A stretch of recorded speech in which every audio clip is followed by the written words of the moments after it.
Magandang umaga! Kumusta po? Narito po ulit ang update natin para sa lagay ng ating panahon.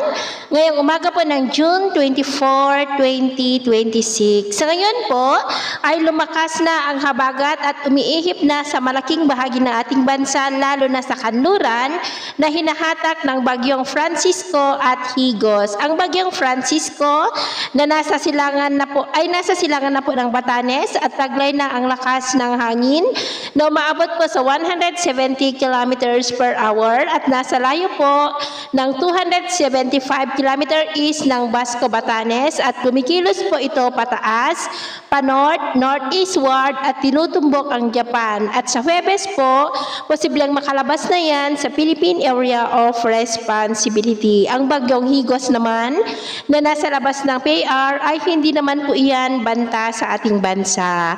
At sa atin naman po ang long range forecast, maliban sa dalawang aktibong bagyo ngayon, ay posible na may isa pa na kasunod na maaaring mabuo sa malayong silangan at kikilos papalapit na manghahatak po ng habagat lalo na sa unang linggo ng susunod po na buwan. At sa lagay ng ating panahon, ngayong madaling araw ay may mga isolated rains po sa may Batanes, Babuyan Islands, ilang bahagi ng Pagudpod, Bataan, Metro Manila, Malolos, Rizal, Cavite, Marinduque, Mindoro, ilang bahagi ng Palawan, Legazpi, Romblon, Antique, Iloilo, Palawan, Hinobaan, Bohol, Southern Leyte at Sulu Archipelago. At mamaya po ay sisikat naman ang araw sa malaking bahagi ng bansa pero may mga tsansa ng maulap na kalangitan with isolated rain sa may Batanes, Babuyan Islands, coastal areas ng Pangasinan, Zambales, Bataan, Bulacan, Metro Manila,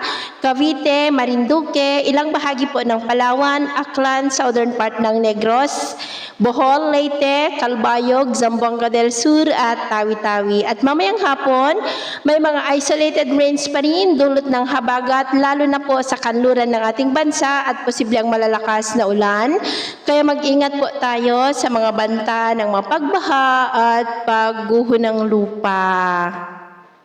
Sa atin naman pong mga baybayin, dahil po sa bagyo ay iwasan na muna natin ang papalaot sa mga baybay ng extreme Northern Luzon at silangang baybay ng Northern Luzon dahil ang mga alon ay posibleng aabot hanggang po sa 2 to 3 meters height hanggat maaari.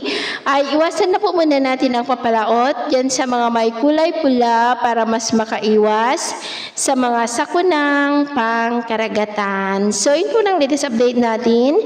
Sa araw na ito, takapumuli si James na nagsasabing sa kahit na pagsubok po na darating sa ating buhay, huwag na huwag po tayong mawawalan ng pag-asa. Thank you and God bless!